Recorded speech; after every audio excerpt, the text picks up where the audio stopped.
எல்லாமே as per protocol நடந்திருக்குங்கிறத தீர ஆய்வு செய்துட்டு, ஆனா ஆய்வு நான் பண்ணவே கிடையாது.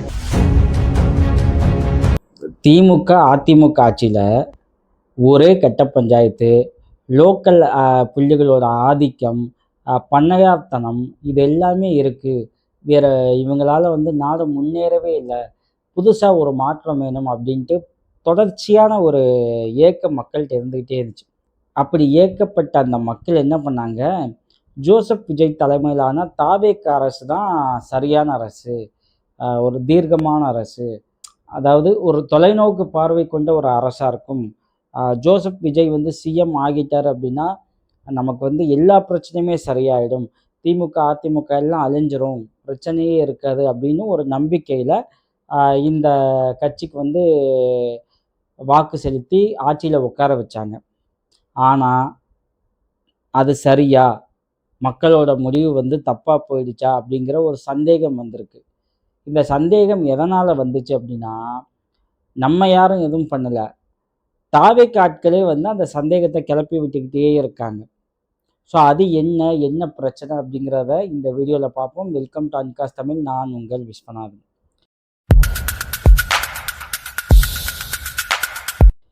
தாவேக கேம்பெயின் எப்படின்னா, கண்டினியூஸாக விஜய், நான் ஏற்கனவே பல வீடியோவில் சொல்லியிருக்கேன், இந்த சிஎம் பதவி விஜயோட உழைப்புக்கு ரொம்ப அதிகம். ஏன்னா விஜய் அந்த அளவுக்கு கண்டினியூஸாக உழைக்கவே இல்லை, கேம்பெயின் பண்ணவே இல்லை. நமக்கு ஏதாச்சும் ஒரு எம்எல்ஏ நமக்கு சரியாக செயல்படலை அப்படின்னா நம்ம மோஸ்ட்லி என்ன சொல்லுவோம், ஓட்டு கேட்க வந்தான், அதுக்கப்புறம் தொகுதி பக்கமே எட்டி பார்க்கல அப்படின்னு தான் நம்ம திட்டுவோம்.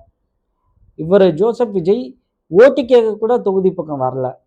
அப்படியான ஒரு கேண்டிடேட்டை நம்ம என்ன பண்ணியிருக்கோம், சிஎம்மாக உட்கார வச்சுருக்கோம். சரி, ஓகே, உட்காந்துட்டாரு. அவர் இந்த சுச்சுவேஷன் என்ன, இந்த சிஸ்டம் என்ன அப்படின்னு அனலைஸ் பண்ணி அண்டர்ஸ்டாண்ட் பண்ணவே இட் டேக்ஸ் சம் டைம். ஆனால் அதுக்கு கூட அந்த நிர்வாகிகள், தாவேக கட்சி நிர்வாகிகள் விட மாட்டாங்க போல். அவரை பீஸ்ஃபுல்லாக அந்த சிஎம் ஒர்க்னா என்னன்னு அண்டர்ஸ்டாண்ட் பண்ணவே விட மாட்டாங்க போல். ஏன்னா அவ்வளவு ஃபேக் நரேட்டிவ்ஸ் வந்துக்கிட்டே இருக்குது. எதுக்கு இவ்வளவு ஃபேக் நரேட்டிவ்ஸ்? இப்போ யாருக்கு என்ன நிரூபிக்க போகிறீங்க? அதான் ஆட்சியில் உட்காந்தாச்சு, இன்னும் யாருக்கு என்ன நிரூபிக்க போகிறாங்கன்னு நமக்கு தெரியல. அதாவது ரிசல்ட் 1-2 நாள்லேயே 25 தலித் கேண்டிடேட்ஸை பொது தொகுதியில் நிப்பாட்டி ஜெயிக்க வச்சுருக்காங்க அப்படின்னாங்க. நிறைய எல்லாருமே புல்லரிச்சாங்க. ஆனால் உண்மையில் அப்படி எதுவுமே கிடையாது. ராஜ்மோகன் பள்ளிக்கல்வித்துறை அமைச்சர், முதல் தலித் அமைச்சர் அப்படின்னாங்க. ஃபஸ்ட்டு தலித் அமைச்சராக, தலித்துக்கு ஒரு பவர் கொடுத்துருக்காரு விஜய் அப்படின்ட்டு. ஆனால் போன ஆட்சியில் கோவிச்செழியன் இருந்தார், ஜெயலலிதா பீரியடில் தனபால் சபாநாயகராகவே இருந்தார். ஓகேங்களா? அந்த ஸ்டோரி என்ன அப்படின்னா நம்ம கேள்விப்பட்ட ஸ்டோரி தான். அதாவது இப்போ தனபால் அவர் கேம்பெயின் பண்ணும்போது அவர் வீட்டில் போய் நிறைய பேர் சாப்பிடல, அவருக்கு பெருசாக ரெஸ்பெக்ட் கொடுக்கல அப்படின்னு சொல்லி ஒரு இஷ்யூ இருக்குது. அதை ஜெயலலிதா காதுக்கு போயிருக்கு. உடனே தனபால் என்ன பண்ணியிருக்காங்க அப்படின்னா சபாநாயகராக மாற்றிருக்காங்க. ஸோ இப்போ நீங்கள் வந்தீங்க அப்படின்னா எல்லாருமே ஏந்திரிச்சு நிற்கணும், எவ்வளவு தான் ஜாதி வேறு இருந்தாலும் ஏந்திரிச்சு நிற்கணும் அப்படிங்கிற ஒரு ஸ்டாண்டை ஜெயலலிதா பண்ணதா ஒரு படிச்சிருக்கேன், ஒரு இன்ட்ரெஸ்டிங்கான விஷயம். அப்படி பல விஷயங்கள் இதுக்கு முன்னாடி நடந்திருக்கு. ஆனால் ஃபஸ்ட்டு தலித் மினிஸ்டர் ராஜ்மோகன் அப்படின்னு சொல்லி அது ஒரு ஃபேக் நியூஸ். அப்புறம் அந்த சீட்டுக்கு பின்னாடி அந்த ஒயிட்டு துண்டு அதை ரிமூவ் பண்ணணும், அதுதான் ஃபஸ்ட்டு விஜய் தான் பண்ணாருன்ட்டு அது ஒரு ஃபேக் நியூஸ். ஆனால் ஜெயலலிதா பண்ணது, கலைஞர் அதை ரிமூவ் பண்ணியிருக்காரு, அவங்களாம் அந்த ஒயிட் துண்டு இல்லாத ஃபோட்டோஸ்லாம் நிறைய இருக்குது, அது ஒரு ஃபேக் நியூஸ். இப்படி கண்டினியூஸாக ஃபேக் நியூஸ்னு இன்னும் யாருக்கு எதிராக கேம்பெயின் பண்ணிட்டு இருக்காங்கன்னு நமக்கு தெரியல. மிர்ச்சி சிவாவோட தமிழ் படம்னு ஒரு ஃபஸ்ட்டு படம் ஒன்று வந்துச்சு. அதில் ஒரு போலீஸ் ஆஃபீஸர் என்ன பண்ணுவாங்க, அந்த வில்லன் சொல்கிறதெல்லாம் கேட்டுட்டு ப்ரொமோஷன் வாங்கிக்கிட்டே இருப்பார். ப்ரொமோஷன் வாங்கி அவர் டிஜிபி ஆகிடுவார். அதுக்கப்புறமும் ஏதோ ஒரு ஃபேவர் வில்லன் குரூப்புக்கு பண்ணிவிட்டு ஐயா ப்ரொமோஷன் அப்படின்னு கேட்பாங்க. அப்போ வில்லன் சொல்லுவார், ஐயோ நீ ஆல்ரெடி டிஜிபி ஆகிட்ட, இதுக்கு மேலே ப்ரொமோஷனே இங்கே கிடையாது அப்படின்ட்டு. ஸோ அதுதான் எனக்கு இங்கே ஞாபகம் வந்துகிட்டு இருக்குது. நீங்கள் ஆல்ரெடி சிஎம் ஆகிட்டீங்க, நீங்கள் ஆட்சியில் உட்காந்துட்டீங்க, இன்னைக்கு தேதிக்கு தமிழ்நாட்டில் மிகப்பெரிய கட்சி தாவேகா தான், இன்னும் யாருக்கு ப்ரூவ் பண்ண, இல்ல யார எதிர்த்து நீங்க ஃபைட் பண்ண இந்த ஃபேக் நியூஸ பரப்பிக்கிட்டே இருக்கீங்க அப்படிங்கிற ஒரு கேள்வி வந்திருக்கு. அது உண்மையிலேயே வந்து தாவேகாக்கு பேக் ஃபயரா தான் மாறும். இந்த ஃபேக் நியூஸ் வந்து ரொம்ப மோசமான ஒரு விஷயம். அத அவாய்ட் பண்றது நல்லது. நாளைக்கு நீங்க எது சொன்னாலும் அது எடுபடாது மக்கள்கிட்ட. ஸோ, அதனால தாவேகா இதுல ரொம்ப கவனம் செலுத்த வேண்டிய விஷயத்துல இருக்கு. ஏன்னா வெறும் பொய் செய்தியா சொல்லி எல்லா டைம்லயும் எல்லாரையும் ஏமாத்திக்கிட்டே இருக்க முடியாது. இது ஒரு பக்கம் இருக்கட்டும். இது இல்லாம இன்னொரு விஷயம். அந்த தென்காசியில ஒரு கவர்மெண்ட் ஹாஸ்பிட்டல்ல தாவேகா நிர்வாகிகள் வந்து இன்னைக்கு போய் ஆய்வு பண்ணியிருக்காங்க. ஸோ, அதுதான் இப்போ மிகப்பெரிய சர்ச்சைய கிளப்பியிருக்கு. தென்காசி மேற்கு மாவட்டத்தில டிவிகே டாக்டர் விங்ஸ் மெடிக்கல் விங்கோட நிர்வாகிகள் என்ன பண்ணியிருக்காங்க, இன்னைக்கு அந்த ஹாஸ்பிட்டல்ல போய் ஆய்வு பண்ணியிருக்காங்க. வாசுதேவி அப்படிங்கிறவங்க தலைமையில. ஸோ, இவங்க யாரு? வாசுதேவி யாரு? இவங்க மக்கள் ரெப்ரசன்டேட்டிவ் கிடையாது. ஒரு எம்எல்ஏவும் கிடையாது, எம்பி கிடையாது. சிஎம்மால நியமிக்கப்பட்ட எந்த அதிகாரியும் கிடையாது. இவங்க எப்படி எந்த அடிப்படையில ஒரு கவர்மெண்ட் ஹாஸ்பிட்டல்ல ஆய்வு பண்ணியிருக்காங்க? இவங்களுக்கு அந்த அதிகாரம் யார் குடுத்தா? அப்படிங்கிற ஒரு கேள்வி இருக்கு. ஏன்னா, எந்தவித முன்னறிவிப்பும் இல்ல. யார்கிட்டயும் அனுமதி வாங்கல. இவங்க வந்து டாக்டர கோட்ட போட்டு ஒரு ஹாஸ்பிட்டலுக்குள்ள போய் ஆய்வு பண்ண அந்த தைரியம் எங்கேருந்து வந்துச்சு? ஸோ, இது பண்ணையார்த்தனம் இல்லையா? இது அதிகார திமிரு இல்லையா? நம்ம ஆட்சி தானே! நம்ம சிஎம் தானே! யாரு என்ன கேட்பா? அப்படிங்கிற ஒரு எதேச்சதிகாரம் இல்லையா அது? இவங்க பாட்டு உள்ள போறாங்க. நாளைக்கு அங்க இருக்க பேஷண்ட்ஸ்க்கு ஏதாச்சும் ஒண்ணு ஆச்சு அப்படின்னா, இவங்க ஆன்ஸர் பண்ணுவாங்களா? என்ன அடிப்படையில இவங்க உள்ள போயிருக்காங்க? எப்படி ஆய்வு பண்ணியிருக்காங்க? அந்த ஹாஸ்பிட்டலோட டீன் வந்து எப்படி அலோவ் பண்ணாங்க? இல்ல அந்த டீன் மிரட்டப்பட்டாரா? வெளியில வந்து அந்த டாக்டர் கோட்டோட பிரஸ் மீட்ட வேற சந்திச்சு ஆய்வு பண்ணோம் அப்படின்ட்டு, கொஞ்சம் கூட பயமே இல்லாம அவங்க பிரஸ் மீட் அட்டெண்ட் பண்ணிட்டு இருக்காங்க. என்னவோ ரீசன் இருக்கட்டுங்க.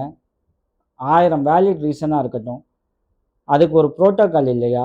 இவங்க எப்படி வந்து ஒரு தனிப்பட்ட நபர் வந்து எப்படி போயி ஒரு ஹாஸ்பிட்டல்ல ஆய்வு பண்ண முடியும்?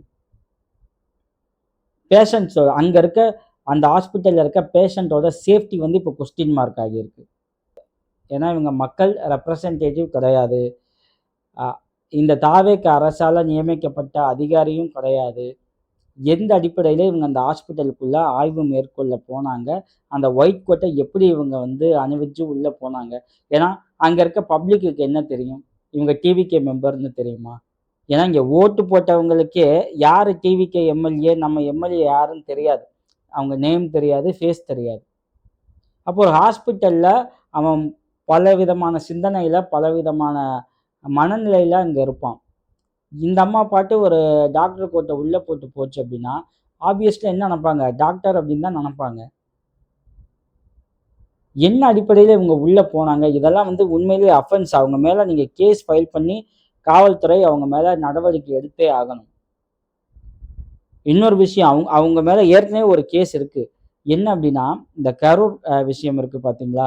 அதுல வந்து ஏதோ பேசியிருக்காங்க அப்படின்னு சொல்லி அவங்க மேல வழக்கு பதியப்பட்டிருக்கு. ஆனா, இவங்க முன்ஜாமீன் போய் வாங்கிட்டு, இப்பயும் அந்த போலீஸ் ஸ்டேஷன்ல போய் கையெழுத்து போட்டுக்கிட்டு இருக்காங்க. இந்த நிலைமையில இது தேவையா? ஹாஸ்பிட்டலுக்குள்ள போய் ஆய்வு பண்ணோம். எல்லாம் கிளியரா இருக்கு. அத சொல்ல நீங்க யாரு? உங்களுக்கு என்ன ரைட்ஸ் இருக்கு? நீங்க எப்படி உள்ள போய் வந்து ஆய்வு பண்ணலாம்? அது பெரிய பிரச்சனை ஆயிருச்சு. விமர்சனங்கள் வர ஆரம்பிச்சோனே, இன்னொரு வீடியோ ரிலீஸ் பண்ணிட்டாங்க. அந்த வீடியோல என்ன சொல்லியிருக்காங்க அப்டின்னா, "நான் ஆய்வுலாம் பண்ணல. விசாரிக்கத்தான் போனேன்" அப்டின்ட்டு. ஆனா, ஹாஸ்பிட்டல் வாசல்ல குடுத்த பிரஸ் மீட்ல, ஆய்வு பண்ணோம் அப்டின்னு அவங்களே சொன்ன ஸ்டேட்மெண்ட் இருக்கு. வீடியோ ப்ரூஃப் இருக்கு. ஆனா, இங்க இந்த வீடியோல நாங்க வந்து ஆய்வு பண்ண போகல அப்டின்னு அப்படியே மாத்தி பேசுறாங்க. இது வந்து ரொம்ப வொர்ஸ்ட்டான சிச்சுவேஷன். ஆ முதலமைச்சர் ஜோசப் விஜய் இத உண்மையிலேயே வந்து கவனத்துல கொள்ளணும். இத கண்டிக்கணும். பல பிரச்சனைகள். ஓகே. இப்போ ஒரு தனியார் செய்தி சேனல்ல ஒரு நியூஸ் வந்து இருக்கு. டிவிகே மெம்பர் வந்து என்ன பண்ணியிருக்காரு அப்டின்னா, உள்ளாட்சி எலக்ஷன்ல வந்து நான் வந்து சீட்டு வாங்கி குடுக்குறேன்னு சொல்லிட்டு, அவரு லட்சமா வந்து இப்பயே வந்து பணம் கையாடல் பண்ண ஆரம்பிச்சிருக்காருன்னு ஒரு செய்தி. இதுதான் மக்கள் எக்ஸ்பெக்ட் பண்ண அந்த சேஞ்சா? என்ன சேஞ்ச், மக்கள் என்னென்ன குற்றச்சாட்டு திமுக, அதிமுகல என்னென்ன குற்றச்சாட்டு வச்சாங்களோ, அதெல்லாம் வந்த 10 நாள்ல தாவேகா செஞ்சுகிட்டு இருக்கு. எக்ஸ்ட்ரீமா செஞ்சுகிட்டு இருக்கு. இது சிஎம் கவனத்துக்கு போகுமா? அவர் என்ன பண்ணுவாரு? அப்படி உட்காந்துட்டு அவ்வளோதான். அப்படி பார்த்தா ஓகேவா? இந்த வாசுதேவி மேல அரசும் சரி, காவல்துறையும் சரி கடும் நடவடிக்கை எடுக்கணும். அவங்கள்ட்ட விளக்கம் கேட்கணும். தேவைப்பட்டா அவங்கள கைது பண்ணணும். ஏன்னா மக்கள் வந்து நம்பி போறதான் ஹாஸ்பிட்டல். கோயில் கூட செகண்ட் தான். அங்க போய் இவங்க வந்து ஒரு டாக்டர் கோட்டை போட்டுக்கிட்டு உள்ள போய் ஆய்வு பண்ண இவங்களுக்கு என்ன அதிகாரம் இருக்கு? இல்ல அரசுகிட்ட பர்மிஷன் வாங்கியிருந்தாங்க அப்படின்னா, அந்த டாக்குமெண்ட்ஸ வந்து ரிலீஸ் பண்ணுங்க. அப்புறம் கேள்வி அரசு நோக்கி போகும். உங்கள நோக்கி வராது. இது வந்து ரொம்ப மோசமான நிலைமை. ஒரு ஆபத்தான சிச்சுவேஷன கண் முன்னாடி காட்டிட்டு இருக்கு தாவேகா அரசு. உடனே விழிச்சு இத சரி பண்ணணும். இல்லன்னா விஜய்க்கு மிகப்பெரிய அவப்பெயர் உண்டாகும். யாரால? அவங்க கட்சிக்காரங்களாலேயே. வேற யாருமே தேவையில்ல. மீண்டும் வேறொரு டாபிக் குறித்து பேசுவோம். Thank you.